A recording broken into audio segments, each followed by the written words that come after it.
Hello बच्चों, welcome back to the channel YoYo Bio chapter mineral nutrition. आज के lecture में हम लोग डेफिशिएंसी सिम्टम्स के बारे में बात करने वाले हैं। We are going to talk about mobility, okay, and last we are going to talk about toxicity. Let's quickly start with deficiency symptom. अब बच्चों बात ऐसी है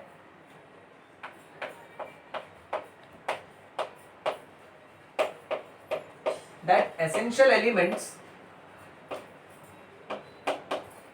are needed by the plants for their growth। और अगर किसी plant को essential element कम quantity में मिलता है तो उस प्लांट का ग्रोथ क्या हो जाएगा? रिटार्ड हो जाएगा। ग्रोथ रिटार्डेशन, रिटार्डेशन यानी कम ग्रोथ होना, उसका उतना ग्रोथ नहीं हो पाएगा जितना नॉर्मली होता है। जैसे हम इंसानों में कैसे कि अगर बच्चे को हम लोग दूध पिलाते हैं, न्यूट्रिएंट्स देते हैं, खाने पीने को अच्छा खासा देते हैं, कैल्शियम वगैरह जाता है तो हड्डियां अच्छे से ग्रो होती हैं। ओके, और समझो अगर कैल्शियम की कमी रही तो हड्डियां कमजोर हो जाएगी, बॉडी का उतना ग्रोथ नहीं हो पाएगा, शारीरिक और मानसिक विकास उतना नहीं हो पाएगा जितना आमतौर पर होता था। सो यही से हमारा टॉपिक चालू होता है। इसी तरह से प्लांट्स में होता है। अगर प्लांट्स को एसेंशियल एलिमेंट्स कम मिले तो उनमें ग्रोथ रिटार्ड हो जाएगा। सो the concentration of an essential element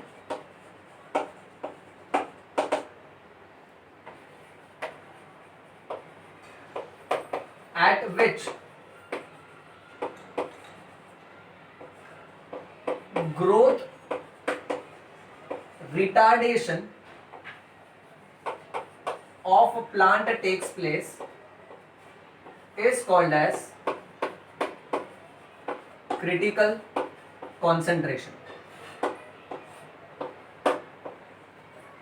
So the concentration of an essential element at which growth retardation of plant takes place is called as critical concentration।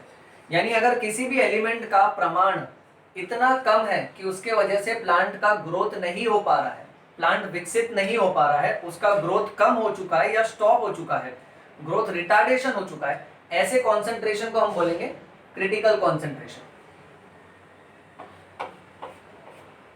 And below critical concentration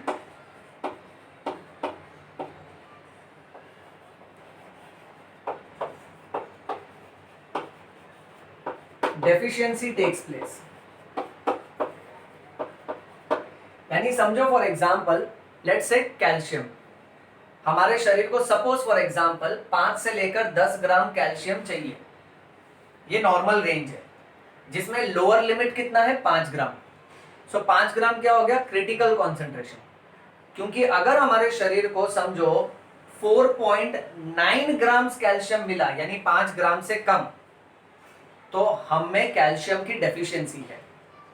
उसी तरह से critical concentration के नीचे अगर किसी mineral का concentration होगा, okay, तब जाकर हम बोलेंगे वो मिनरल का डेफिशिएंसी है, मिनरल्स की कमी है, पोषण की कमी है। सो पोषण की कमी, न्यूट्रिएंट्स की कमी is the concentration which falls below critical concentration, ये याद रखो। अब ये डेफिशिएंसी होने की वजह से प्लांट्स में कोई ना कोई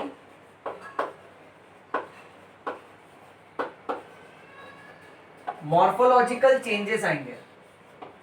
मॉर्फोलॉजिकल चेंजेस यानी एक्सटर्नल अपीयरेंस में कोई ना कोई बदलाव आएगा, और ये जो मॉर्फोलॉजिकल चेंजेस आते हैं इसको हम लोग शॉर्ट में बोलेंगे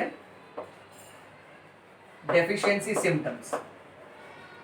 यानी पोषण की कमी के कारण जो लक्षण आ रहे हैं वो, जैसे हम इंसानों में समझो अगर कैल्शियम की कमी है तो हड्डियां सही से ग्रो नहीं हुई, तो हाइट अगर ओवरऑल कम है या फिर बोन्स में कर्वेचर आ जाता है, डिफॉर्मिटी आ जाती है, तो इसको हम लोग बोलेंगे डेफिशिएंसी सिम्टम्स, यानी पोषण की कमी होने के कारण जो लक्षण आ रहे हैं वो। So the morphological changes which comes up, these morphological changes are called as deficiency symptoms. And अगर हम लोग ने वो एसेंशियल एलिमेंट अगर हम लोग ने प्रोवाइड कर दिया,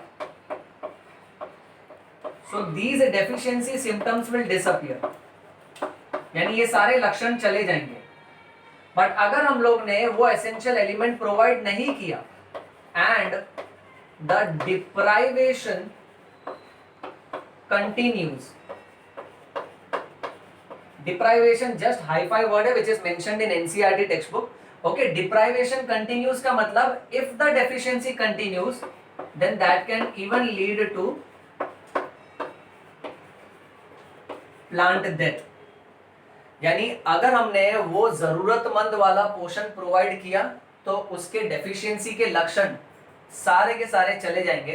पर अगर हम लोग ने वो मिनरल प्रोवाइड नहीं किया प्लांट को और प्लांट इसी तरह से कुपोषण में यानी कम न्यूट्रिएंट्स के कॉन्सेंट्रेशन डेफिशिएंसी में लगातार जी रहा है तो एक मोड ऐसा आएगा जिसके वजह से प्लांट का डेथ हो जाएगा.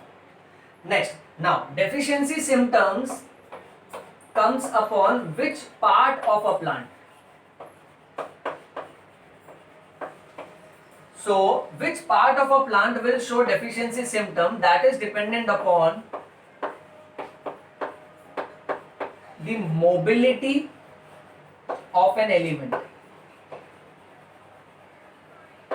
बच्चों मोबिलिटी का मतलब होता है मूवमेंट. इस कॉन्सेप्ट को हम लोग आगे इस तरफ ले लेते हैं. Mobility means movement. अब कैसा होता है ना, मिनरल्स दो तरह के होते हैं. कुछ कुछ मिनरल्स मोबाइल होते हैं और प्लांट्स में कुछ कुछ मिनरल्स इमोबाइल होते हैं. मोबाइल होते हैं यानी वो एक जगह से दूसरी जगह में शिफ्ट हो सकते हैं. They can be transported, they can move. और immobile means these minerals cannot move. अब बात यह है, अगर कोई मिनरल मोबाइल है तो उसका deficiency symptom is first seen in old parts. और अगर कोई मिनरल इमोबाइल है तो उसका deficiency symptom is first seen in young parts. So देखो यही हम लोग बात करते हैं. Which part of a plant is affected depends upon mobility of an element. Okay, वो एलिमेंट एक जगह से दूसरी जगह पे शिफ्ट हो सकता है. अगर वो हो सकता है तो उसके डेफिशिएंसी के लक्षण सबसे पहले बूढ़े पेड़ के हिस्सों पे आएंगे. और अगर वो शिफ्ट नहीं हो सकता है तो उसके डेफिशिएंसी के सिम्टम्स सबसे पहले यंग पार्ट्स में दिखाई देंगे. अब ये बात को रटने की जरूरत नहीं है, सिंपल सा लॉजिक का इस्तेमाल करते हैं. जैसे समझो फॉर एग्जांपल बच्चों, लेट्स से ये एक पेड़ है. ओके, ये वाला इसका जो ब्रांच है और ये वाला उसका दूसरा ब्रांच है. अब देखने से क्लियरली पता चल रहा है कि ये ब्रांच अभी अभी उगा है तो इसको मैं यंग पार्ट बोलूंगा और ये पुराना है तो इसको मैं ओल्ड पार्ट बोलूंगा. Now from NCERT text book point of view, hi-fi language याद रखो, old parts are also called as senescent part and the young parts are also called as juvenile part. कुछ नया नहीं है, खाली हाई-फाई इंग्लिश है, ये याद रख. ओके, यंग पार्ट को जुवेनाइल बोलते हैं, ओल्ड पार्ट को सेनेसेंट बोलते हैं. अच्छा, अगर कोई मिनरल मोबाइल है यानी इट कैन मूव.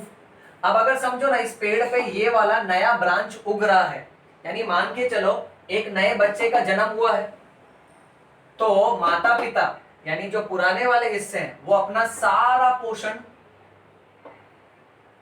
उस वाले हिस्से को देंगे. तो अगर वो मिनरल मूव हो सकता है, राइट, तो यहाँ के सारे मिनरल्स मूव होके इधर आ जाएंगे, राइट. तो अल्टीमेटली इस पुराने वाले हिस्से में मिनरल्स बचेंगे ही नहीं, इसलिए ये पुराना वाला हिस्सा कमजोर होते जाएगा और डेफिशिएंसी के लक्षण सबसे पहले कहां देखे जाएंगे, इन ओल्ड पार्ट्स. ये समझे बच्चों? अच्छा, अब इसका ऑपोजिट इमेजिन करो. सपोज सेम एग्जांपल, ये वो प्लांट है.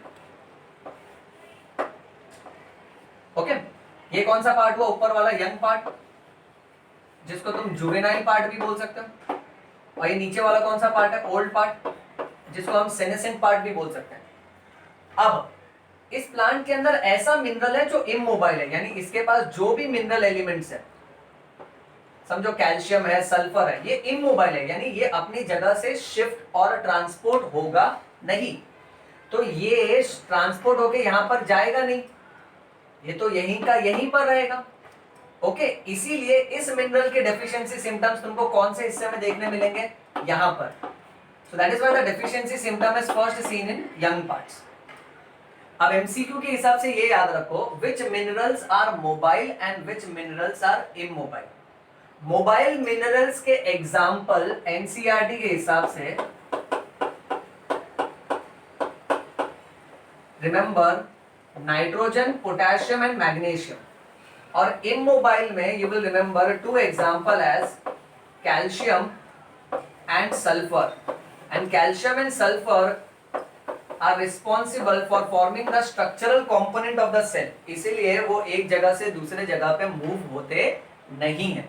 अब तुमको एमसीक्यू में ऐसे पूछेंगे कि अगर नाइट्रोजन की कमी है तो उसके डेफिशिएंसी सिम्टम्स तुमको कहां नजर आएंगे। So it has to strike you कि नाइट्रोजन कैसा मोबाइल मिनरल है, सो उसका deficiency symptom is seen in old parts. अगर सल्फर की कमी है तो उसका डेफिशिएंसी सिम्टम्स कहां देखने मिलेगा, यंग पार्ट्स में। अच्छा, अभी इसका भी एग्जांपल कुछ ऐसे याद रख लो, मोबाइल मींस कैन मूव, और सिंपल इंग्लिश के हिसाब से वर्ड को घुमाते हैं, मोबाइल यानी मोबाइल फोन। सो एन के याद रख लो, नोकिया का मोबाइल फोन एक जमाने में महंगा है। नोकिया का मोबाइल फोन एक जमाने में महंगा था, राइट। सो नोकिया, एन के हो गया यानी नाइट्रोजन और पोटेशियम हो गया। ओके, मोबाइल फोन यानी मोबाइल है दोनों एलिमेंट्स, और महंगा Mg यानी मैग्नीशियम। ओके, वेरएज ये तो डायरेक्टली याद रख सकते हैं हम लोग, calcium and sulphur which is immobile. Moving on, next, अगर किसी प्लांट में डेफिशिएंसी सिम्टम्स आते हैं तो क्या क्या लक्षण आ सकते हैं। ओके, सो उस प्लांट में you can experience number 1 premature fall of leaf and flowers, समय से पहले उस प्लांट के पत्ते झड़ जाएंगे, सारे के सारे फ्लावर्स मुरझा जाएंगे। Number 2 what we can expect is called as chlorosis. Chlorosis क्या होता है, क्लोरोसिस का मतलब होता है लॉस ऑफ क्लोरोफिल, और इसके वजह से सारे हिस्से कैसे हो जाएंगे, yellow. So it is yellowing of different parts of the plant, इसको हम बोलेंगे chlorosis. Second term necrosis. Necrosis means cellular death, जिसके वजह से those parts will appear blackish in color. That is called as necrosis. Next what we have is inhibition of cell division, यानी cell division रुक जाएगा। And number 4 what we have is delay in flowering, यानी flower देरी से आएंगे। सो अगर किसी भी प्लांट में मिनरल्स की कमी है तो उसमें ये सारे लक्षण आ सकते हैं। ओके, उसके पत्ते झड़ जाएंगे, that is premature fall of leaf and flowers. Okay, उसके सारे हिस्से में से क्लोरोफिल चले जाएगा, उसका लॉस होगा, क्लोरोफिल बन ही नहीं पाएगा क्योंकि मिनरल्स की कमी है, that is called as chlorosis. जहां सारे पार्ट येलोइश कलर के हो जाएंगे, remember yellowing of the plant parts is called as chlorosis. Necrosis refers to cell death, inhibition of cell division and delay in flowering. अब कौन से mineral के वजह से इनहिबिशन ऑफ सेल डिवीजन होगा,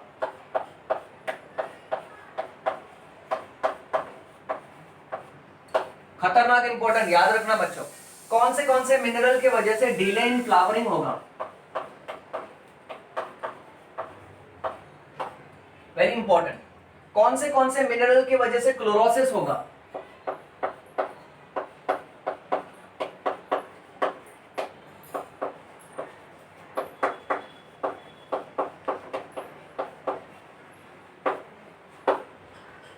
कौन से मिनरल की वजह से नेक्रोसिस होगा।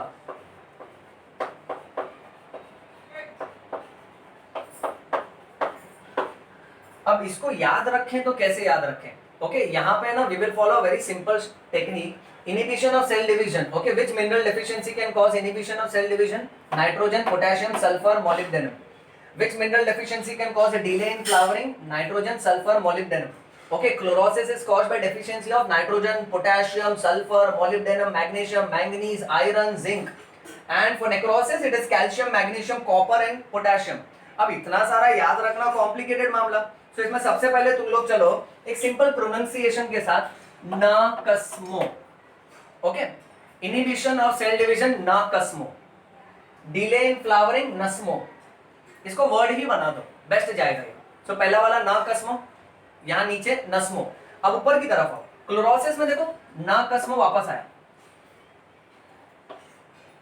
अब उसके साथ साथ ये याद रखो, मगन भाई मंडे को कचरा फेंका जमीन पे.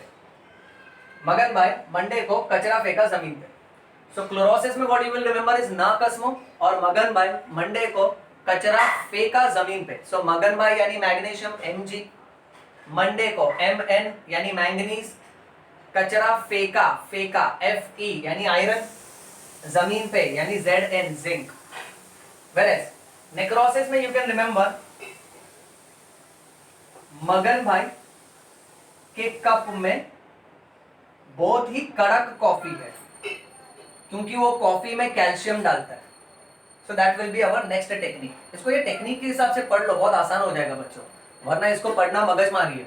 And each of this mineral, if you skip even a single mineral, that can come up as MCQ for your NEET exam. So I repeat, यहां जब हम मगन भाई बोल रहे हैं, सो दैट्स मैग्नीशियम, कप यानी क्यूपरम यानी कॉपर. ओके, बहुत कड़क कॉफी, कड़क यानी क यानी पोटेशियम. ओके, बिकॉज उसमें वो कैल्शियम डालता है. So calcium will be the direct answer. Moving on, चलिए लास्ट टॉपिक टॉक्सिसिटी. अब बच्चों बात ऐसी है कि हर मिनरल, हर एलिमेंट का एक नॉर्मल रेंज होता है. जैसे समझो फॉर एग्जांपल, हम इंसानों को नॉर्मली काम करने के लिए, हड्डियों को मजबूत रहने के लिए कैल्शियम हमको 5 से 10 मिलीग्राम के डोज में चाहिए. अब बात ऐसी है कि अगर हमको कैल्शियम 4 मिलीग्राम मिला तो भी प्रॉब्लम, यानी हम लोग क्या बोलेंगे, कैल्शियम की क्या है, कमी है, डेफिशिएंसी है. और अगर समझो हमने बहुत कैल्शियम खाया, इतना कैल्शियम खाया कि हमारे शरीर में कैल्शियम हो गया 12 मिलीग्राम, सो अब हम लोग क्या बोलेंगे, कैल्शियम बहुत ज्यादा हो गया. और याद रखो, ज्यादा भी नुकसान देता है, टॉक्सिक होता है, उसको हम बोलेंगे टॉक्सिसिटी. सो यहां से हमारा नेक्स्ट कॉन्सेप्ट चालू होता है. Every element is needed in normal reference range. There is always a very very very narrow normal reference range in which we require minerals and elements for normal functioning of our body. उसी प्रकार plants को भी हर mineral एक normal reference range में चाहिए रहता है. वो मिनरल्स अगर उस रेंज से कम कॉन्सेंट्रेशन में प्रेजेंट है तो उसको हम बोलेंगे डेफिशिएंसी. बट वही मिनरल अगर उस रेफरेंस रेंज के मुकाबले कुछ ज्यादा ही तादाद में प्रेजेंट है तो उसको हम बोलेंगे टॉक्सिसिटी. अब टॉक्सिसिटी का डेफिनेशन ये बोलता है, toxicity is the concentration of a mineral which is very high, which is more than normal range, and it is in such a higher concentration that it causes more than 10% weight loss in terms of dry weight. यानी कोई mineral इतना ज्यादा तादाद में है, इतना ज्यादा quantity में है कि उसकी क्वांटिटी अधिक होने के कारण उस प्लांट का फायदा नहीं, उल्टा नुकसान हो रहा है. और क्या नुकसान हो रहा है, उसका 10% से ज्यादा ड्राई वेट का लॉस हो रहा है. ओके, तब जाके हम लोग बोलेंगे ये मिनरल टॉक्सिसिटी डोज में है, यानी टॉक्सिक डोज में है. अब सोचो ना, सपोज फॉर एग्जांपल हमारा डॉक्टर जो हमको मेडिसिन देता है, let's say paracetamol. Okay, paracetamol का एक टैबलेट मैंने खाया, डॉक्टर ने मुझे एक टैबलेट खाने बोला था, पर अगर मैं 5 टैबलेट खाता हूं तो वो पैरासीटामोल का नॉर्मल रेंज, नॉर्मल इफेक्ट नहीं आएगा, उसका टॉक्सिक इफेक्ट आएगा. और मैं क्या बोलूंगा, this is toxicity of paracetamol. So उसी तरह से मिनरल्स अगर ज्यादा कॉन्सेंट्रेशन यानी it causes more than 10% weight loss. और याद रखो, ड्राई वेट कंसीडर करने का, we will not refer to the water content, because water content in the plant keeps changing. At any point of time, water is being absorbed. At any point of time, water is lost through the act of transpiration. Moving on, next. NCERT text book toxicity के मामले में एक बहुत कमाल का example दे रहा है, which is manganese.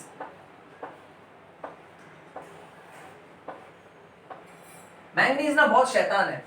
अब मैंगनीज का कैसा है ना कि मैंगनीज की अगर किसी मिनरल, मैंगनीज की अगर किसी प्लांट में कमी हुई, ओके राइट, तो उसके वजह से उस प्लांट में ब्राउन स्पॉट्स आ जाते हैं, and these brown spots are surrounded by chlorotic veins. Chlorotic veins यानी loss of chlorophyll and yellowish appearance of those parts.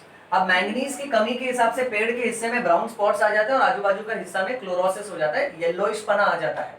अब बात ऐसी है कि मैंगनीज जो है ना, कई बार ऐसा होता है कि एक मिनरल दूसरे मिनरल के कामकाज में भी टांग अड़ाता है, so it inhibits the action of other minerals also. और यहाँ मैंगनीज किसके कामकाज में टांग अड़ा रहा है? ओके, सो हम लोग याद रखेंगे, नंबर 1 आयरन, नंबर 2 मैग्नीशियम। अब मैंगनीज क्या करता है ना, आयरन और मैग्नीशियम ओके दोनों को अफेक्ट करता है। It inhibits the uptake and utilization of both iron and magnesium, and only of magnesium it affects the ability to bind with enzymes।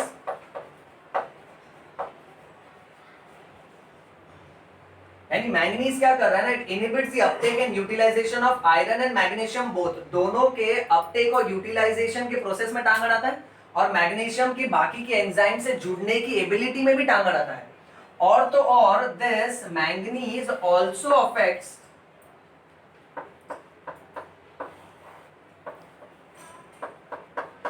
Calcium translocation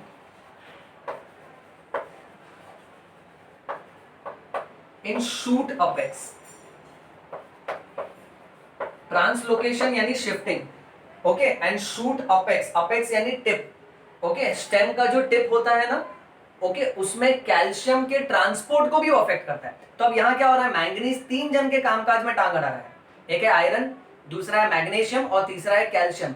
इसीलिए कई बार ऐसा होता है ना कि what appears to be manganese deficiency is nothing but it is a toxicity of these 3 elements।